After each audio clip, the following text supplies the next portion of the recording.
High friend, good evening.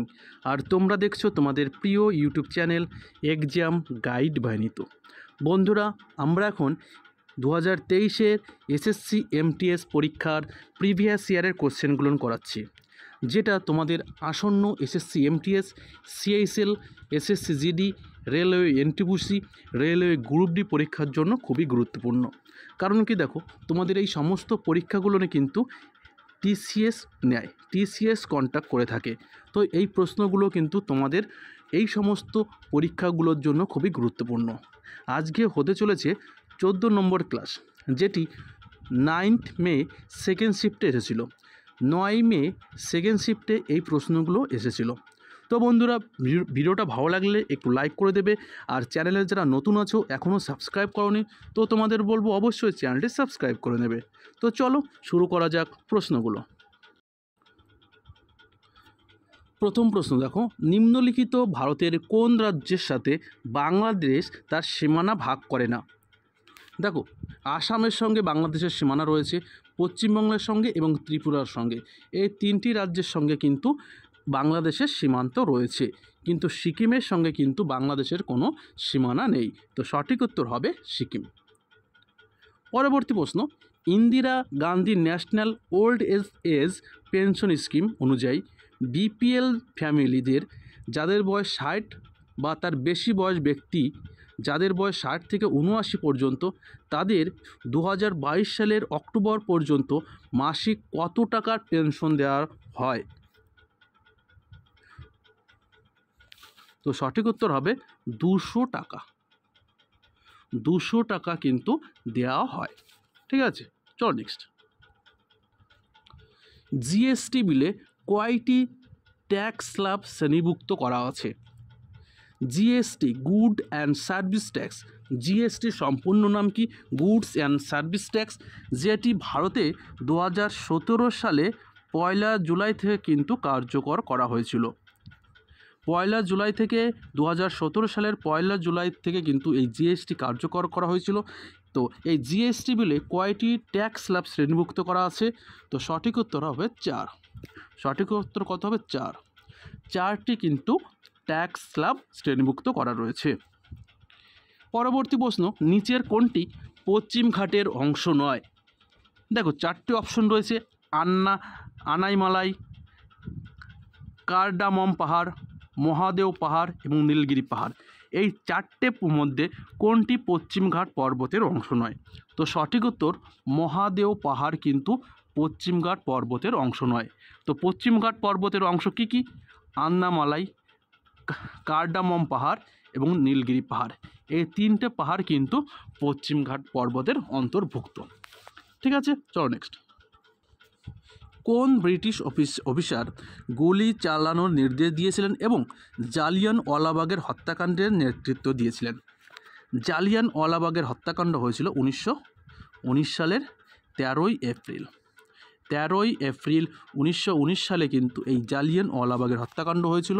তো কে নির্দেশ দিয়েছিলেন? তো রেজিন্যান্ট ডায়ার বা আর ডায়ার কিন্তু এই গুলি চালানোর নির্দেশ দিয়েছিলেন। এই জালিয়ানওয়ালাবাগের হত্যাকাণ্ডের প্রতিবাদে কিন্তু কবিগুরু রবীন্দ্রনাথ ব্রিটিশদের দেওয়া নাইট উপাধি কিন্তু ত্যাগ করেছিলেন। ব্রিটিশদের দেওয়া নাইট উপাধি ত্যাগ করেছিলেন কবিগুরু রবীন্দ্রনাথ ঠাকুর। কিসের জন্য? এই জালিয়ানওয়ালাবাগের হত্যাকাণ্ডের প্রতিবাদের জন্য। পরবর্তী প্রশ্ন, একটি চিত্র যা পর্দায় পাওয়া যায় না তাকে কি বলা হয়? চিত্র কিন্তু পর্দায় পাওয়া যায় না, একে বলা হয় ভার্চুয়াল ইমেজ। ভার্চুয়াল ইমেজ, এটা কিন্তু পর্দায় দেখতে পাওয়া যায় না বা পর্দায় ফেলা হয় না। 2022 সালের অক্টোবর পর্যন্ত ভারতীয় সংবিধানে কতগুলি মৌলিক কর্তব্য রয়েছে? 2022 সালের অক্টোবর অনুযায়ী ভারতীয় সংবিধানের কয়টি মৌলিক অধিকার রয়েছে? তো সঠিক উত্তর হবে 11টি। 11টি, বর্তমানে কিন্তু 11টি মৌলিক অধিকার রয়েছে। 1976 সালে 42তম সংবিধান সংশোধনের মাধ্যমে 51 এ অনুচ্ছেদ এবং 4 এ পার্টে কিন্তু মৌলিক কর্তব্য অন্তর্ভুক্ত করা হয়েছিল। মূল সংবিধানে কিন্তু মৌলিক কর্তব্য ছিল না। 1976 সালে কিন্তু 10টি মৌলিক কর্তব্য ছিল। পরবর্তীকালে 2002 সালে 86তম সংবিধান সংশোধনের মাধ্যমে 6 থেকে 14 বছর পর্যন্ত বয়স্কদের শিশুদের শিক্ষাদান অন্তর্ভুক্ত হয়ে যাওয়ার পর মৌলিক কর্তব্যের সংখ্যা হয়েছে 11টি। ঠিক আছে, পরবর্তী প্রশ্ন, নিম্নলিখিতগুলির মধ্যে কে ভারতরত্ন পুরস্কৃত প্রথম সঙ্গীত শিল্পী? প্রথম সঙ্গীত শিল্পী হিসাবে কে ভারতরত্ন পুরস্কার পেয়েছিলেন? কত সালে? 1998 সালে কিন্তু তিনি এই পুরস্কারটি পেয়েছিলেন। তো তিনি হলেন এম.এস. শুভালক্ষ্মী। এম.এস. শুভালক্ষ্মী 1998 সালে প্রথম সঙ্গীত শিল্পী হিসাবে কিন্তু ভারতরত্ন পুরস্কার পেয়েছিলেন। ভারতরত্ন পুরস্কার ভারতের সর্বোচ্চ বেসামরিক পুরস্কার, যেটি 1954 সাল থেকে কিন্তু দেয়া হয়। যদি তোমাদের ভিডিওটা ভালো লাগে অবশ্যই একটু লাইক করে দেবে। চলো নেক্সট, 2022 সালে বিশ্বকাপ আয়োজক কোন দেশ? 2022 ফিফা কি ফুটবল বিশ্বকাপ? অবশ্যই ফিফা পরিচালনা করে ফুটবল বিশ্বকাপ। তো ফিফা বিশ্বকাপ কোন দেশ আয়োজন করেছিল? তো 2022 সালের ফিফা বিশ্বকাপ কাতার কিন্তু আয়োজক ছিলেন এবং এখানকার চ্যাম্পিয়ন হয়েছিল কে? আর্জেন্টিনা, তাই তো? আর্জেন্টিনা কিন্তু চ্যাম্পিয়ন হয়েছিলেন। পরবর্তী প্রশ্ন, রাজনীতি বিষয়ক গ্রন্থ অর্থশাস্ত্রের রচয়িতাকে? তো তিনি হলেন কৌটিল্য। অর্থশাস্ত্রের রচয়িতাকে? কৌটিল্য। কৌটিল্য কার সভাকবি ছিলেন? তিনি কিন্তু চন্দ্রগুপ্ত মৌর্যের কিন্তু সভাকবি ছিলেন। চন্দ্রগুপ্ত মৌর্যের কিন্তু সভাকবি ছিলেন কৌটিল্য। গর্ভের যে স্তরে শরীরের সমস্ত অঙ্গ শনাক্ত করা হয় তাকে কি বলা হয়?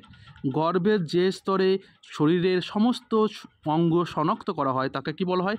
তাকে বলা হয় ভ্রূণ।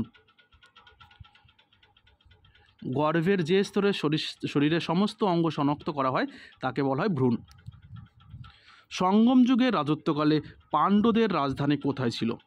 সঙ্গম যুগের রাজত্বকালে পাণ্ডবদের রাজধানী কোথায় ছিল? তো সঠিক উত্তর হবে মাদুরাই। মাদুরাই কাদের রাজধানী ছিল? মাদুরাই রাজধানী ছিল পাণ্ডব বংশের। পাণ্ডব বংশের রাজধানী ছিল কোথায়? মাদুরাই। মাদুরাই বর্তমানে কোথায় অবস্থিত? তামিলনাড়ুতে কিন্তু অবস্থিত। বর্তমানে মাদুরাইটি তামিলনাড়ুতে অবস্থিত। চলো নেক্সট, বৌদ্ধ স্থাপত্যের রীতি অনুযায়ী চৈত্য বলতে কি বোঝায়? বৌদ্ধ স্থাপত্যের রীতি অনুযায়ী চৈত্য বলতে কি বলা হয়? তো বৌদ্ধ রীতি অনুযায়ী চৈত্য বলতে বোঝায় প্রার্থনা কক্ষ। চৈত্য বলতে বোঝানো হয় প্রার্থনা কক্ষকে কিন্তু বোঝানো হয়। পরবর্তী প্রশ্ন, প্রতিহার রাষ্ট্রকূট এবং পাল রাজবংশেরা ড্যাশের উপর নিয়ন্ত্রণের জন্য লড়াই করেছিল? তাহলে কোন জায়গাকে কেন্দ্র করে পাল, প্রতিহার এবং রাষ্ট্রকূটের মধ্যে ত্রিশক্তি যুদ্ধ হয়েছিল? তো সঠিক উত্তর হবে কনৌজকে দখল নিয়ে।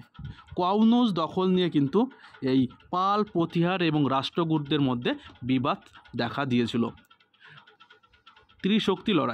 ত্রিশক্তি লড়াইকে বলা হয় পাল, প্রতিহার এবং রাষ্ট্রকূটরা এই কনৌজকে দখলকে করার জন্য কিন্তু পাল, প্রতিহার এবং রাষ্ট্রকূটদের মধ্যে ত্রিশক্তি যুদ্ধ সংঘটিত হয়েছিল। চলো নেক্সট, একজন ব্যক্তি ভারতের উপরাষ্ট্রপতি হওয়ার যোগ্য হওয়ার জন্য তার বয়স কত বছরের বেশি হতে হবে? একজন উপরাষ্ট্রপতি হতে গেলে তার ন্যূনতম কত বছর প্রয়োজন হবে? উপরাষ্ট্রপতি যিনি পদাধিকার বলে কিন্তু রাজ্যসভার সভাপতিত্ব করেন কে? উপরাষ্ট্রপতি। তো উপরাষ্ট্রপতি হতে গেলে কিন্তু ন্যূনতম 35 বছর হতে হয়। তো উপরাষ্ট্রপতি হতে গেলে কত বছর প্রয়োজন হয়? 35 বছর কিন্তু প্রয়োজন হয়। বর্তমানে ভারতের উপরাষ্ট্রপতির নাম কি? শ্রী জগদীপ ধানকার বর্তমানে কিন্তু ভারতের উপরাষ্ট্রপতি এবং তিনি কিন্তু রাজ্যসভার সভাপতিত্ব করেন। পরবর্তী প্রশ্ন, ভারতের রাস্তাগুলি তাদের ক্ষমতা অনুসারে কয়টি শ্রেণীতে ভাগ করা হয়? ভারতের যে রাস্তা রয়েছে সেই রাস্তাগুলোকে শ্রেণীবিভক্ত করা হয়েছে কয়টি ভাগে? 6টি ভাগে কিন্তু বিভক্ত করা হয়েছে। চলো নেক্সট। পণ্ডিত বিরজু মহারাজ নিম্নলিখিত কোন পুরস্কারে ভূষিত হয়েছেন? পণ্ডিত বিরজু মহারাজ তিনি কিন্তু একজন কত্থক নৃত্যশিল্পী। পণ্ডিত বিরজু মহারাজ তিনি কিন্তু একজন কত্থক নৃত্যশিল্পী। তো তিনি কোন পুরস্কারে ভূষিত হয়েছেন সম্প্রতি? তো তিনি কিন্তু পদ্মবিভূষণ পুরস্কারে ভূষিত হয়েছেন। পণ্ডিত বিরজু মহারাজ তিনি কিন্তু একজন কত্থক শিল্পী এবং তিনি কিন্তু পদ্মবিভূষণ পুরস্কারে ভূষিত হয়েছেন। প্রধানমন্ত্রী মুদ্রা যোজনায় এম কিসের জন্য ব্যবহার করা হয়? মুদ্রার এম এর সম্পূর্ণ নাম কি? তো সঠিক উত্তর হবে মাইক্রো। মুদ্রার এম এর সম্পূর্ণ নাম মাইক্রো। ঠিক আছে, চলো নেক্সট। জিজিয়া হলো বিহারের একটি বিখ্যাত লোকনৃত্য এবং এটি পৌরাণিক শহর মিথিলায় পরিবেশিত হয়। এই নৃত্য শুধুমাত্র মহিলারা পরিবেশন করে। পুরো নবরাত্রি 9 রাত, নবরাত্রি বলতে বোঝায় 9 রাত এই উৎসব পালন করা হয়। এই উৎসবে ভগবানের 3টি রূপে পূজা করা হয়। সেই ভগবানের 3টি রূপ কী? তো জিজিয়া নৃত্য যেটি বিহারে পরিবেশন করা হয়, এখানে ভগবানের 3টি রূপে পূজা করা হয়। এই 3টি রূপ কী? তো এই 3টি রূপ হচ্ছে লক্ষ্মী, পার্বতী এবং সরস্বতী। লক্ষ্মী, পার্বতী এবং সরস্বতী এই ভগবানের 3টি রূপ। এই 3টি রূপ পালন করা হয় কোন উৎসবে? এই জিজিয়া লোকনৃত্য উৎসব পালন করা হয় কোন 3টি দেবীর জন্য? লক্ষ্মী, পার্বতী এবং সরস্বতী। ঠিক আছে, চল নেক্সট। কেন্দ্রীয় সরকার সম্প্রতি যুবা 2 স্কিম চালু করেছে। এটি কত বছরের কম বয়সী তরুণ এবং উদীয়মান লেখকের জন্য একটি পরামর্শমূলক প্রোগ্রাম।